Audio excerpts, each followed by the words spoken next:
तो आदाब, नमस्कार, गुड इवनिंग, सत श्रीकाल। एक बार फिर आप तमाम लोगों का स्वागत है क्राइम तक की कहानी के इस एपिसोड में। उम्मीद है पूरी फैमिली अच्छी होगी, अपना और अपनों का ख्याल रख रही होगी। 14 नवंबर की बात है। गुजरात में सूरत के करीब एक डिस्ट्रिक्ट है वलसाड, और इसी वलसाड डिस्ट्रिक्ट के अंदर एक रेलवे स्टेशन है। इस रेलवे स्टेशन का नाम है उदवाड़ा। शाम का वक्त था, तारीख 14 नवंबर। एक सेकेंड ईयर की स्टूडेंट, 19 साल की एक लड़की, वो ट्यूशन ख़त्म करने के बाद अपने घर लौट रही थी। इत्तेफाक से जो ट्यूशन सेंटर था, वहाँ से उसका घर रेलवे ट्रैक को क्रॉस करना होता था और एक रेलवे फाटक को, और ये उदवाड़ा रेलवे स्टेशन के करीब ही उसका घर था, मुश्किल से 200 मीटर दूर। तो अक्सर वही रूट होता। वो ट्यूशन अपना कोचिंग सेंटर से निकलती, रेलवे ट्रैक क्रॉस करती और फिर रेलवे फाटक से गुजर कर अपने घर पहुँचती। लेकिन स्टेशन से 100 मीटर दूर का एक हिस्सा ऐसा था, एक चंक, जहाँ थोड़ा सन्नाटा होता, पेड़ वेड़ हुआ थे वहाँ पे।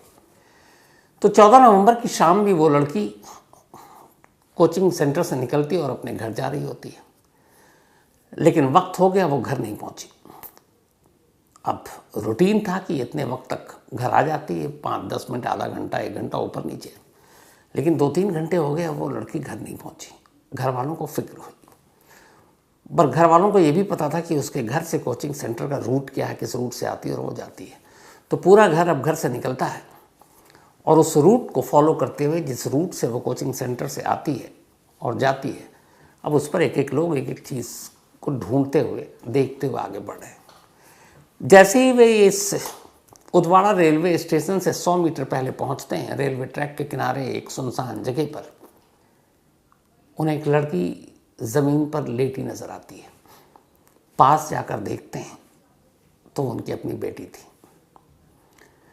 जिस तरीके से वो लाश, क्योंकि वो तब तक मर चुकी थी, ज़मीन पर थी, पहली नज़र में देखकर ये हो चुका था कि उसके साथ ज़बरदस्ती की गई है, क्योंकि कपड़े जिस्म पर नहीं थे और लड़की दम तोड़ चुकी थी। देखकर घर वाले बदहवास चीखने चिल्लाने लगे। तब तक आसपास में जो गुजर रहे थे लोग पहुंचे, रेलवे पुलिस फोर्स पहुंची। इसके बाद पुलिस को खबर दी गई, पुलिस मौके पर पहुंची। पुलिस ने आकर तफ्तीश करनी शुरू की। लाश के पास से उस लड़की के बैग मिले जिसमें किताबें थी, और साथ में वहीं करीब 2 और चीज़ें मिली, एक वाइट स्वेट शर्ट और एक बैकपैक जो पीठ पर बांधते हैं, पिट्ठू बैग भी जिसे कहते हैं। अब घर वालों ने बताया कि न ये वाइट स्वेट शर्ट उस लड़की का है और ना ही ये बैग। अब पुलिस वालों ने उस बैग को खोलना शुरू किया। जब खोला तो उसके अंदर 3 जर्सी, 2 हाफ पैंट और एक मोबाइल का चार्जर मिला। इन कपड़ों को देखकर और इस बैग को देखकर ये अंदाज़ा लगाना बड़ा आसान हो गया कि जिसका भी बैग है या जो भी ये कातिल और रेपिस्ट है, वो इस शहर का नहीं है, कहीं बाहर का है, क्योंकि वो ट्रैवल कर रहा है और ट्रेन से ही आया है और ट्रेन से ही शायद निकला हो। अब इसी के फ़ौरन बाद पुलिस उसी उदवाड़ा पुलिस स्टेशन की तरफ एक टीम भगाती है कि वहाँ CCTV कैमरा देखो, वहाँ दिख जाएगा। लेकिन पहला धक्का तब लगता है जब पता चलता है कि उस उदवाड़ा रेलवे स्टेशन पर एक भी CCTV कैमरा लगा ही नहीं है। अब पुलिस को बड़ी मायूसी होती है, लेकिन उस बैग और कपड़ों को देखकर ये साफ लग रहा था कि वो एक मुसाफिर है जो सफ़र पर निकला है।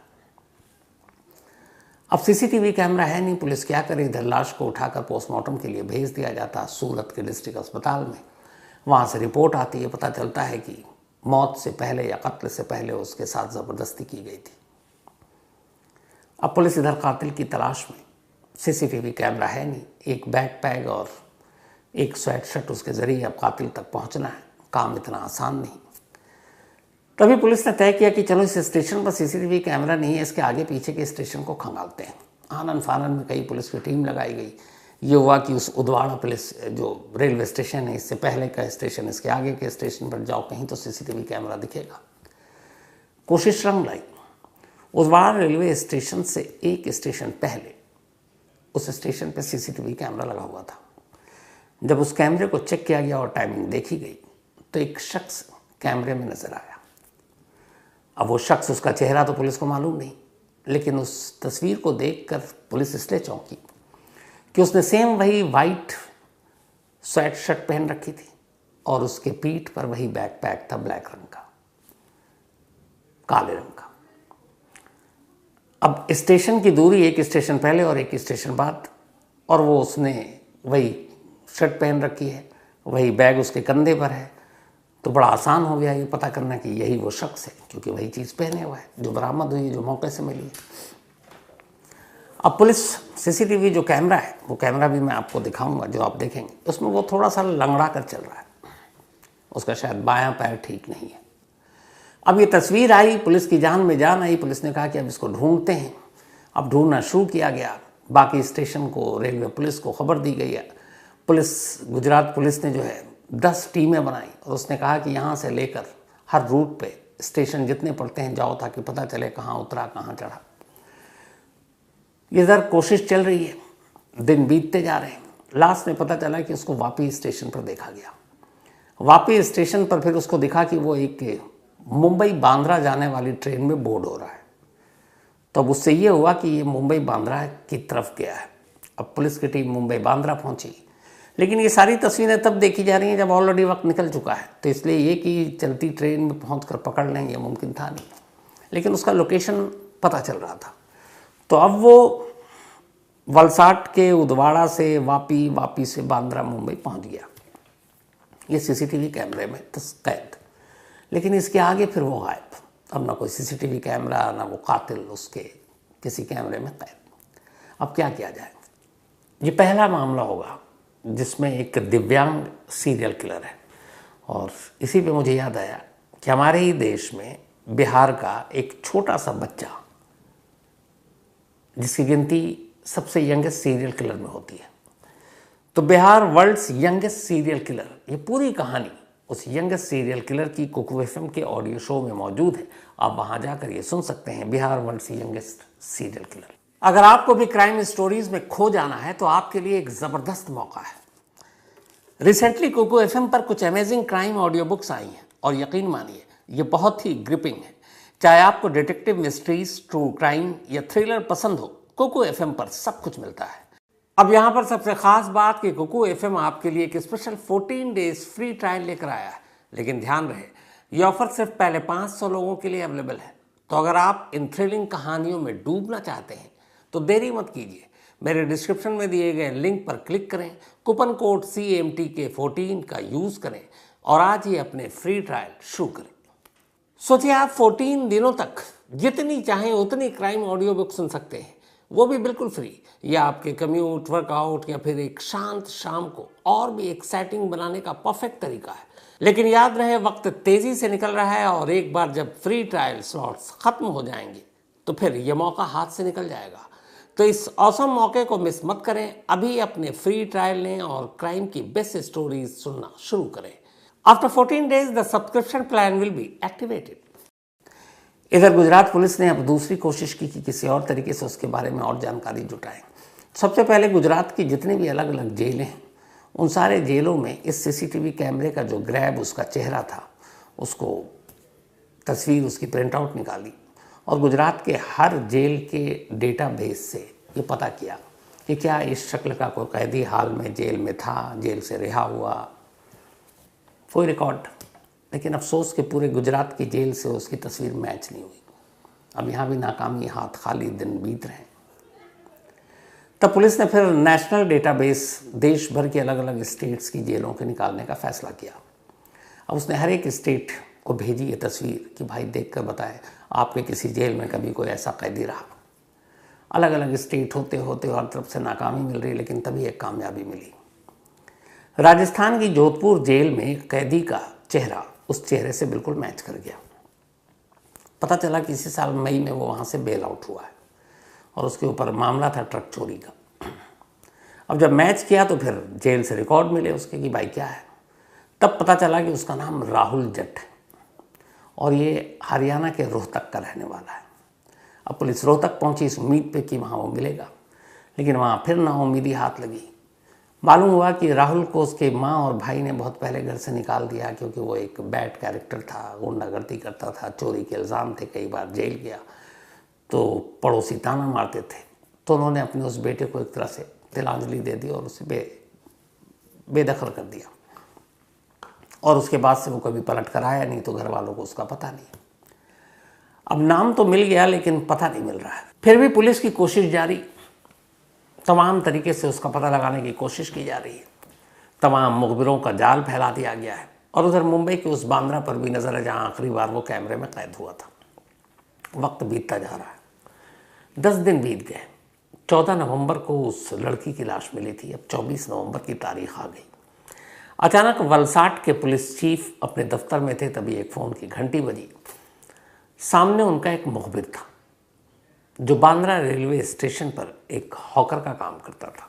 तो रेलवे स्टेशन पर दुकानें और बेचते हैं चीज़ें, उनको हॉकर कहते हैं। तो उसका फ़ोन आया और उसकी वजह ये थी कि वलसाड पुलिस ने गुजरात से लेकर मुंबई तक के जितने भी रेलवे स्टेशन थे उन सबको वो उस राहुल नाम के कातिल की तस्वीर दे दी थी, जो ग्रैब सीसीटीवी कैमरे से मिला था कि अगर ये दिखे स्टेशन पर तो पुलिस को खबर करें। तो बांद्रा रेलवे स्टेशन के हॉकरों के पास भी और रेलवे पुलिस के पास भी वो तस्वीर थी। तभी एक हॉकर ने फ़ोन किया, उस पुलिस चीफ का नंबर था। उसने बताया, साहब मैंने अभी अभी उस शख्स को देखा जिसकी आपने तस्वीर दी है, और वो वैसे ही लंगड़ा कर चल रहा है, और वो बांद्रा से भुज जाने वाली एक ट्रेन में बैठा है। अब इतनी इन्फॉर्मेशन काफ़ी थी, लेकिन जब तक उसने इन्फॉर्मेशन दी ट्रेन बांद्रा से निकल गई। आरपीएफ को अलर्ट किया गया, उसके बाद इधर पुलिस की टीम लगा दी गई। एक टीम ऑलरेडी पहले से ही वापी में मौजूद थी, अब ये ट्रेन वापी से होकर गुजरनी थी। वापी के पुलिस टीम को अलर्ट किया गया और कहा गया कि वहाँ उस ट्रेन के एक डब्बे में वो सस्पेक्टेड है, वो जो सस्पेक्ट है वो मिलेगा। वापी में जैसे ही ट्रेन रुकी, पुलिस वाले धड़धड़ा कर अंदर दाखिल हुए सादी वर्दी में, और उन्हें ज़्यादा मशक्क़त नहीं करनी पड़ी। एक सीट पर बैठा हुआ वो कातिल मिल गया जिसकी तलाश में पिछले 10 दिनों से उन्होंने 5000 सीसीटीवी कैमरे, पुलिस की 10 टीमें, देश भर की जेलें, 4-4 राज्यों की पुलिस से कांटेक्ट किया, और अब वो उनके सामने था। अब वलसाड पुलिस राहुल को साथ लेकर वापस आती है और पूछताछ शुरू होती है, और अब पुलिस को यही लग रहा है कि चलो एक रेप एंड मर्डर का केस सुलझा दिया। राहुल से पूछताछ शुरू होती है, लेकिन जैसे ही पूछताछ शुरू होती है और राहुल अपनी कहानी बताना शुरू करता है, कहानी ख़त्म होते होते पुलिस को एहसास हो चुका था कि उन्होंने जिस शख्स को पकड़ा है वो एक रेप और मर्डर का क्रिमिनल नहीं है। उन्होंने किसी कातिल को नहीं पकड़ा है, बल्कि एक सीरियल किलर को पकड़ा है। एक ऐसा सीरियल किलर जिसने कुल 5 कत्ल किए, और वो भी सिर्फ 1 महीने के अंदर। पुलिस वाले उसकी कहानी सुनकर हैरान रह गए। पहले उसने अपनी पूरी कहानी सुनाई, और सबसे पहले उसकी कहानी सुनाई जहाँ से इस केस की शुरुआत हुई, यानी 14 नवंबर, सेकेंड ईयर स्टूडेंट जो वलसाड के इसी उदवाड़ा रेलवे स्टेशन के करीब जिसकी लाश मिली थी। उसने बताया कि 14 नवंबर को वो वलसाड आया था। वहाँ कुछ दिन उसने एक होटल में काम किया था, फिर चला गया था छोड़कर। कुछ पैसे बकाए थे, वो पैसे लेने आया, पैसे लिए, और फिर वापस सब वो उदवाड़ा स्टेशन की तरफ आया। यहाँ से उसे ट्रेन पकड़कर मुंबई जाना था। ट्रेन में वक्त था तो प्लेटफॉर्म के इर्द गिर्द घूमने लगा। तभी जब वो प्लेटफॉर्म के बिल्कुल लास्ट छोर पर था तो उसने देखा कि वही लड़की लौट रही है, उस वक्त ट्यूशन पूरा करके। उसे देखा, आसपास मैंने देखा बिल्कुल सन्नाटा था, कोई था नहीं, शाम का वक्त हो चुका था। तो मैंने उस लड़की का 100 मीटर तक पीछा किया और मैं मौके की ताक में था। 100 मीटर के बाद मुझे रेलवे ट्रैक के पास एक ऐसी जगह मिली जहाँ एक तरह से काफ़ी पेड़ थे, झाड़ियाँ थीं, और कोई लोग दूर दूर तक नहीं। बस मैंने मौका देखा। अच्छा, वो लड़की के पीछे पीछे चल रहा था, लेकिन लड़की को कुछ शक भी नहीं हुआ क्योंकि लोग बहुत सारे आते जाते हैं। लेकिन एक सन्नाटे में मौका मिलते ही उसने लड़की को दबोचा, उसके मुंह पे हाथ रखा, उसे धमकाया और फिर उसके साथ ज़बरदस्ती की। इसके बाद उसने उसका गला घोंट दिया। गला घोंटने के बाद, ये सब करने के बाद उसे प्यास लगी। वो अपना स्वेट शर्ट उतार चुका था इस ज़बरदस्ती करने के दौरान में, और उसका बैग पैक वहीं रखा हुआ था। अब उसके सामने उस लड़की की लाश पड़ी थी जिसको थोड़ी देर पहले उसने मारा और जिसके साथ ज़बरदस्ती की थी। लेकिन अब उसे प्यास लगी। 100 मीटर दूर स्टेशन प्लेटफॉर्म था। उसने देखा आसपास कोई दूर दूर तक नहीं, इस लाश पे किसी की नज़र भी नहीं पड़ेगी। वो अपना बैग पैक और वो स्वेट शर्ट छोड़कर सिर्फ गमछे में, चूँकि अंदर बनियान भी था, वापस जाता है प्लेटफॉर्म पर। प्लेटफॉर्म पर जाने के बाद एक जूस का पैकेट लेता है, एक दूध का पैकेट लेता है, पीता है और फिर वापस आता है इस इरादे के साथ कि वो फिर ज़बरदस्ती करेगा एक मुर्दा लाश के साथ। लेकिन जैसे ही वो पहुंचता है वापस तो देखता है कि उस जगह पे भीड़। इस दौरान हुआ ये कि लड़की चूँकि वक्त पे घर नहीं पहुंची, कभी लेट होता नहीं था, उस दिन 2-2.5 घंटा ज़्यादा हो गया, तो घर वालों को फिक्र हुई। उसके बाद वो निकले, उसे ढूंढने, रूट पता था घर से कोचिंग सेंटर तक का, ये भी पता था रेलवे ट्रैक से होकर गुजरती है, तो इत्तेफाक से वहीं उनको लाश दिख गई और वो लोग पहुंच गए, भीड़ जमा हो गई, पुलिस आ गई, रेलवे पुलिस आ गई।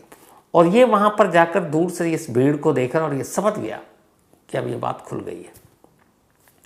ये वापस पलटता है, अपना बैग पैक और अपना स्वेट शर्ट वहीं छोड़ देता है, प्लेटफॉर्म पर आता है, जो नेक्स्ट गाड़ी आती उसमें बैठकर वहाँ से निकल जाता है। वो चला गया, लेकिन वो बैग पैक और वो उसका स्वेट शर्ट ये एक अहम सबूत बन गया उसे पकड़ने में। अगर वो उस दिन न छोड़ता वो दोनों चीज़ें, तो उस स्टेशन पे सीसीटीवी कैमरा भी नहीं था, और किसी भी स्टेशन के अगर सीसीटीवी कैमरे में वो कैद भी दिखाई देता तो फिर कैसे पता चलता है कि यही वो कातिल या रेपिस्ट है, क्योंकि उस सामान के अलावा और तो कोई उसकी पहचान थी नहीं, कोई विटनेस नहीं था, किसी ने चेहरा नहीं देखा। तो इसीलिए वो उसका बैग पैक और एक स्वेट शर्ट जो एक दूसरे स्टेशन पर वही चीज़ वो डाले हुए कंधे पर और पहने हुए दिखाई दिया, तो इससे ये पहचान हुई कि यही वो शख्स है। तो उसने ये कहानी सुनाई, फिर उसने बताया कि वो वहाँ से वापी से वो मुंबई गया, बांद्रा, और फिर मुंबई से वो हावड़ा पहुँच गया। इसके बाद उसने कहा कि हावड़ा जाने के बाद 14 नवंबर के इस कत्ल के ठीक 5 दिन बाद 19 नवंबर को उसने हावड़ा में एक और महिला का रेप किया और उसका मर्डर किया। वो लाश भी एक ट्रेन के बोगी में मिली। फिर वो वहाँ से निकला और निकलने के बाद वो आंध्रा गया। आंध्र प्रदेश में वो जाकर फिर एक रेलवे स्टेशन पर ट्रेन में बैठता है, एक और कोच में एक और महिला को मारता है, उसे लूटता है। इसके बाद फिर वो जाता है सिकंदराबाद रेलवे स्टेशन, वहाँ पर भी एक ट्रेन जो पुणे से कन्याकुमारी आ रही थी उसमें भी एक महिला के साथ रेप करता है और उसे मार डालता है। उसने कहा कि 20 अक्टूबर को उसने पहला कत्ल रेलवे में किया था, 25 अक्टूबर को दूसरा किया था। इसके बाद फिर गैप आया, 14 नवंबर को उसने इस वलसाड में कॉलेज स्टूडेंट का किया। ये इकलौता कत्ल था उन 5 में जो रेलवे के किसी कोच में, किसी बोगी या डब्बे में नहीं, बाहर किया गया था। और इस कत्ल के ठीक 14 नवंबर था और उसके बाद उसने 19 और फिर 23 2 और कत्ल किए, तो कुल 5 कत्ल किए। अब पुलिस ने उससे पूछा कि ये बताओ तुमने 5 कत्ल किए, क्यों किया? और इस क्यों से भी बड़ा सवाल ये था कि उसने इन 5 में से 4 कत्ल भारतीय रेलवे के उन डब्बों में किया जो दिव्यांग के लिए रिजर्व थे, आरक्षित थे। हमारे यहाँ ट्रेन में ज़्यादातर एक बोगी, एक डब्बा, उसमें दिव्यांग होते हैं, जो किसी हाथ पैर से माजूर होते हैं, उनके लिए होता है। जो उसने हावड़ा में कत्ल किया वो दिव्यांग के लिए रिजर्व बोगी थी। जो उसने आंध्रा में किया वो दिव्यांग के लिए रिजर्व बोगी थी। जो उसने सिकंदराबाद में किया वो भी रिजर्व बोगी थी। इसके अलावा उसने एक और जगह पे जो किया वो भी एक रिजर्व बोगी थी।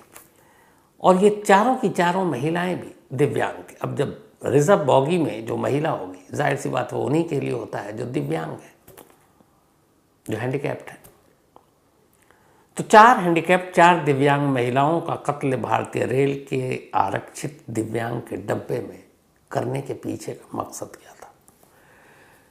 पुलिस ने जब उससे सवाल पूछा तो उसने अपनी कहानी सुनाई और उस कहानी में ही उसके सवालों के जवाब थे।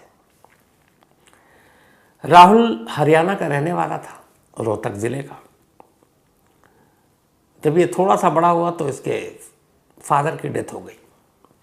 उसके बाद बचपन में इसे पोलियो हो गया था। उस पोलियो की वजह से बायां पैर थोड़ा ख़राब हो गया, ये लंगड़ा कर चलता था। स्कूल में दाखिला मिला। स्कूल में बच्चे इसे इसके इस लंगड़ेपन की वजह से चिढ़ाते थे, उसका मजाक उड़ाते थे।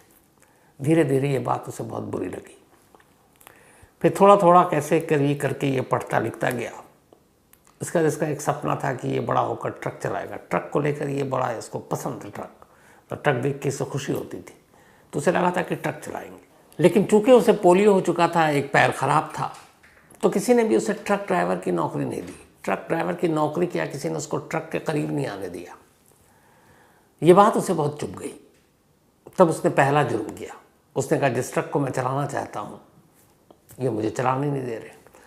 उसने ट्रक की ही चोरी करनी शुरू कर दी। उसने 12 ट्रक चुराए अलग अलग जगहों पर, दिल्ली में, हरियाणा में, राजस्थान में, यूपी में। ट्रक को चुराता, माल को बेच देता, ट्रक कहीं ले जाकर छोड़ देता। और इसी चोरी के चक्कर में वो कई बार पकड़ा गया, जेल गया। अब ट्रक चोरी, जेल जाता है, फिर जमानत पर बाहर आ जाता। तो जेल आना और जाना उसका लगातार लगा रहा। आखिरी बार वो जोधपुर की जेल में बंद था जब ट्रक चोरी के ही मामले में, और इसी साल मई में उसको बेल मिल गई। घर वालों ने वैसे ही निकाल दिया था। वो बाहर आया। बाहर आने के बाद इतनी बार जेल जा चुका था कि अंदर बहुत सारे कैदियों से भी मिल चुका था। वो एक तरह का पेशेवर अपराधी हो चुका था। बाहर आने के बाद उसे फिर वो बचपन की चीज़ें उसके दिमाग में घूमती रहती थी कि मैं एक विकलांग हूँ, मेरा एक पैर ठीक नहीं है, बच्चे हंसते हैं। आज भी उसे लगता था कि लोग देखकर हंसते होंगे मुझे। ये चीज़ें उसके अंदर इतना घर कर गई कि फिर उसे चिढ़ हो गई। और उसके बाद उसने पहली बार देखा कि दिव्यांग कोटे का जो की बॉगी होती है उसमें बहुत ज़्यादा भीड़ नहीं होती है, कई बार तो एक ही होती है।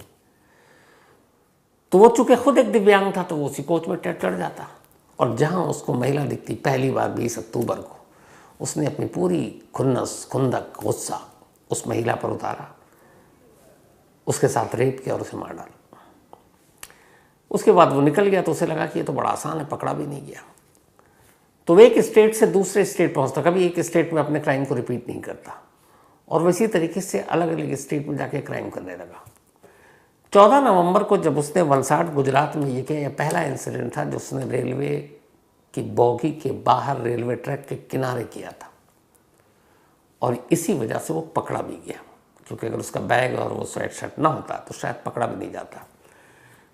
4 कत्ल और रेप उसने ट्रेन की डॉबी में, जो रिजर्व बोगी थी हैंडीकैप्ड के लिए, उसके अंदर किया। कभी किसी को शक नहीं हुआ। अलग अलग पुलिस अलग अलग तरीके से मामले की जांच करती रही, लेकिन पहली बार ट्रेन के बाहर निकला और उसने ये क्राइम किया और उसके बाद वो पकड़ा गया। तो अभी 24 नवंबर को वो पकड़ा गया। अब पुलिस उससे पूछताछ कर रही है, और असल में अब भी पुलिस ये जानने की कोशिश कर रही है कि ये खुद दिव्यांग शख्स अपनी जैसी महिलाओं को, वो भी भारतीय ट्रेन में, चलती ट्रेन के अंदर, उनका रेप और मर्डर क्यों कर रहा था। शायद अब भी इस सवाल का सही जवाब पुलिस को नहीं मिला। उम्मीद ये है कि अभी उसकी पुलिस कस्टडी मिली हुई है, तो पुलिस कस्टडी खत्म होते होते इन सवालों के जवाब सामने आ जाए। लेकिन ये अपने आप में हैरान करने वाली बात है कि चलती ट्रेन में भी महिलाएं महफूज या सुरक्षित नहीं हैं, क्योंकि 4 कत्ल हो गए। अगर ये वलसाड वाला कत्ल ना होता तो पता नहीं ये सीरियल किलर और कितनों को अपना शिकार बना लेता। लेकिन शुक्र है वक्त रहते ये पकड़ा गया। तो ये थी आज की कहानी ख़त्म करूँ उससे पहले वही अपना सिलसिला। आज गरिमा पवार, इनका बर्थडे है। हैप्पी बर्थडे गरिमा जी। और ये भेजा है उषा किरण एंड महिमा ने। साथ ही प्रत्यूष पारीक का भी आज बर्थडे है, तो हैप्पी बर्थडे प्रत्यूष। और ये भेजा है व्योमा प्रधान ने, और व्योमा जी ने कहा है प्रत्यूष को पायलट बनना है, तो ऑल द बेस्ट प्रत्यूष, खूब मेहनत करो, पायलट बनो। रूप सिंह, इनका भी जन्मदिन, तो हैप्पी बर्थडे रूप जी। और ये भेजा है धनंजय ने। साथ ही अनामिका सिंह, इनका भी बर्थडे, हैप्पी बर्थडे अनामिका। भेजा मोहित सिंह ने। मोहम्मद सिराज का भी birthday, happy birthday Mohammed Siraj. Gufran ने भेजा है। इसके अलावा अनिल बिश्नोई का भी बर्थडे है, तो हैप्पी बर्थडे अनिल। भेजा है करण बिश्नोई ने। साथ ही आज शालिनी जी की मैरिज एनिवर्सरी है, और भाई कमाल कर दिया, आदित्य कुमार ने ये भेजा है मेल। इन्होंने कहा कि दीदी का बर्थडे है, जीजा जी या जो भी है, शायद रिश्ता में थोड़ा कन्फ्यूजन हो, लेकिन इन्होंने नाम ही नहीं लिखा उनके पति का। तो शालिनी जी, कोई बात नहीं, आपको और आपके पति दोनों को happy marriage anniversary. Madhu and Sharad, इन दोनों की भी आज मैरिज एनिवर्सरी है, तो मधु जी और शरद जी, आप दोनों को बहुत बहुत बधाई। भेजा है दुग्गू एंड ईशा ने। लक्ष्मी शर्मा जी एंड यूवी शर्मा जी, इन दोनों की भी आज मैरिज एनिवर्सरी है, तो लक्ष्मी जी एंड यूवी जी, आप दोनों को बहुत बहुत मुबारक बधाई। भेजा है ईशान, अयान, विशाल, नेहा और श्वेता गौड़ ने। लेकिन याद रहे, वक्त तेज़ी से निकल रहा है, और एक बार जब फ्री ट्रायल स्लॉट्स ख़त्म हो जाएंगे तो फिर ये मौका हाथ से निकल जाएगा। तो इस औसम मौके को मिस मत करें। अभी अपने फ्री ट्रायल लें और क्राइम की बेस्ट स्टोरीज सुनना शुरू करें। After 14 days the subscription plan will be activated. तो कहानी में आज इतना ही। अब आपसे मुलाकात होगी कल रात 9 बजे किसी नई कहानी के साथ। तब तक अपना और अपनों का ख्याल रखिएगा। Thank you very much.